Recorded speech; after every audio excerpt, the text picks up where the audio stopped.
ఇతర మతాల్ని కించపరుస్తూ, వాళ్ళ దేవుళ్ళని కించపరుస్తూ మాట్లాడేవాళ్ళు కానివ్వండి, క్రైస్తవ్యంలో కూడా ఉన్నారు అలాంటి మత ఉన్మాదం కలిగిన వాళ్ళు. అబ్బా, క్రైస్తవ్యంలో కూడా ఉన్నారంట. అసలు ఉన్నదే క్రైస్తవంలో కదా, మళ్ళీ క్రైస్తవంలో కూడా ఏంటి? త్వరలో నేను కూడా మంచి సమరైన భావజాలం కలిగిన ఒక కథ రాశాను. తప్పకుండా నాకు ఒక మంచి నిర్మాత దొరికితే మంచి మూవీ చేస్తాను. ఆ మూవీ అనేక మందిని మేలుకొల్పే విధంగా ఉంటుంది అని చెప్పాను. ఖచ్చితంగా నేను చేసి చూపిస్తాను అది. ఈయన ఒక సినిమాకి ప్లాన్ చేస్తున్నారంట. ఇది మన సినిమాని చూసి ఇన్స్పైర్ అంటున్నారు. సరే, చేసుకునే ఉండగా కానీ ఒక విచిత్రమైన మాట చెప్పారు. అది మంచి కమర్షియల్ అంశాలతో, మంచి ఆలోచనతో చక్కటి కథ సిద్ధం చేశాను. కమర్షియల్ అంశాలు అంటే ఏంటి? 6 పాటలు, 4 ఫైట్లు, ఒక ఐటెం సాంగ్. అంటే మీ కథలో ఒక ఐటెం సాంగ్ ఏమైనా పెట్టారా? నేనే పెట్టలేదు ఇంతవరకు. ఇన్ని సినిమాలు చేశాను. మంచి కమర్షియల్ హంగులతో తీర్చిదిద్ది. ఇప్పుడు ఐటెం పాపలు ఎవరున్నారు? ఇప్పటికి ఇంకా నా వయసు నిండా 16.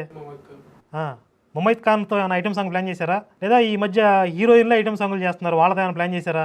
కమర్షియల్ అంశాలు అంటే ఏంటండి బాబు, నాకు అర్థం కావట్లేదు. సరే, మీ కమర్షియల్ సినిమా బాగా హిట్ అవ్వాలని మేము కూడా కోరుకుంటున్నాను. కానీ పాస్టర్ విజయప్రసాద్ గారు ఇప్పటికీ నేను 4-5 అంశాలు చెప్పాను. మళ్ళీ నేను రిపీట్ చేస్తున్నాను, ఒకసారి జాగ్రత్తగా వినండి. ఇందులో దేన్నైనా మీరు ఒక ఛాలెంజ్గా తీసుకుని నిలబడగలరా? నెంబర్ 1, క్రైస్తవంలో పరమత సహనం ఉంది అని మీరు నిరూపించగలరా? పరమత సహనం లేదు, పరమత ద్వేషం ఉంది అని నేను నిరూపిస్తాను. నిరూపించలేకపోతే నా తల తీసుకుంటాను.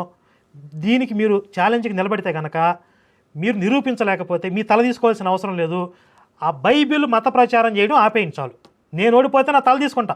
ఎందుకంటే మీరు నా క్యారెక్టర్ని నిందించారు. ఏదో బ్రతుకు తెరువు కోసం, పబ్బం గడుపుకోవడం కోసం మత వైషమ్యాలను రెచ్చగొట్టే విధంగా వీళ్ళు చేస్తున్నారని చెప్పి. మత వైషమ్యాలు రెచ్చగొట్టేది మీ బైబిల్, మీ క్రైస్తవం. హిందువుని హిందువుగా బ్రతకనివ్వకుండా, ఒక మతాన్ని మతంగా ఉంచకుండా ప్రపంచం మొత్తం ఎలా వ్యాపించిందండి మీది? అన్ని దేశాలలోనూ మీ క్రైస్తవం పుట్టుకొచ్చిందా? అక్కడ ఉన్న వాళ్ళని చంపేసో, మత మార్పిడి చేసో, రకరకాలుగా ప్రలోభాలకు గురి చేసో కదా మీ మతాన్ని విస్తరించారు. ముందు ఎట్లాగే చెప్పారు, లెల్లాయి కబుర్లు, మేము ప్రేమిస్తామని, ద్వేషించమని చెప్పారు. మెల్లమెల్లగా జనాభా పెంచుకున్న తర్వాత చంపేశారు. ప్రతి చోట ఇదే జరిగింది. మీ చరిత్రలోకి వెళ్ళి చదువుకోండి. ఇప్పుడు భారతదేశాన్ని కూడా అలాగే చేయాలని చూస్తున్నారు. మీ క్రైస్తవంలో, మీ బైబిల్లో పరమత ద్వేషం ఉంది, అది ఇతర మతాలని బ్రతకనివ్వదు అని నేను నిరూపించలేకపోతే నా తల తీసుకుంటా.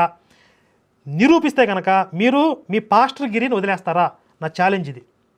2, మీ క్రైస్తవం నుండి పాస్టర్లు ఎవరైనా హిందుత్వం జోలికి రాకుండా మీరు కట్టడి చేయగలరా? మేము మా వైపు నుండి మేము కట్టడి చేయడానికి మేము బాధ్యత తీసుకుంటాం. దీనికి మీరు నిలబడగలరా?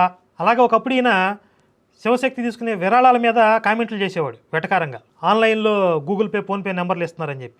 ఇప్పుడు ఈయన కూడా ఇస్తున్నాడు. మీకు ఏకంగా దశంభాగాలు ఉన్నాయి, 10% ఇస్తారు. ఆ 10% దశంభాగాలు సరిపోక మళ్ళీ ఆన్లైన్లో గూగుల్ పే, ఫోన్పే క్యూఆర్ కోడ్లు ఇస్తున్నారు. మాకు ఇంత పర్సంటేజ్ అని ఎవరు ఏదో అడపా ఎవరన్నా మంచి పని చేస్తున్నారు, వాళ్ళ మనసుకు నచ్చితే ఇవ్వాలనుకుంటే ఇస్తారు, లేకపోతే లేదు. ఈ క్రైస్తవంలో ఈ 10%, ఈ దశంభాగాల సిస్టమ్ తీసేస్తే ఎంతమంది పాస్టర్ నిలబడతారో అప్పుడు బ్రతుకు తెరువు కోసం ఎవరు మత ప్రచారాలు చేస్తున్నారో అర్థమైద్ది.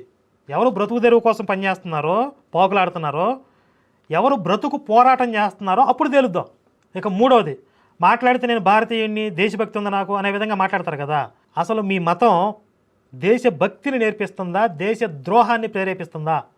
ఈ పాయింట్ మీద మాట్లాడదాం. నేను 3 పాయింట్లు చెప్పాను. ఈ 3 పాయింట్లలో మీ ఇష్టం వచ్చింది తీసుకోండి. మీ ఇష్టం వచ్చిన ఛాలెంజ్కి నిలబడండి. కనీసం ఒక్కదానికైనా నిలబడండి. ఎంతమంది చెప్పే కదా, మనం ఏదైనా మాట్లాడితేనే కనీసం మనస్సాక్షి ఉండాలని చెప్పి. ఇప్పుడు దాకా ఎన్నో విషయాలు మాట్లాడారు. ఇవి మీరు నిజాయితీగా, మనస్ఫూర్తిగా మాట్లాడాను అని మీరు భావిస్తే కనుక, ఇప్పుడు ఇందులో నేను ప్రతిపాదించిన ఏ అంశాన్నైనా సరే మీరు తీసుకుని దీని మీద మనం నిరూపణకు దిగుదాము. తేలిన విషయాన్ని బహిరంగ ప్రకటిద్దాం, తర్వాత ఏం చేయాలో చూద్దాం.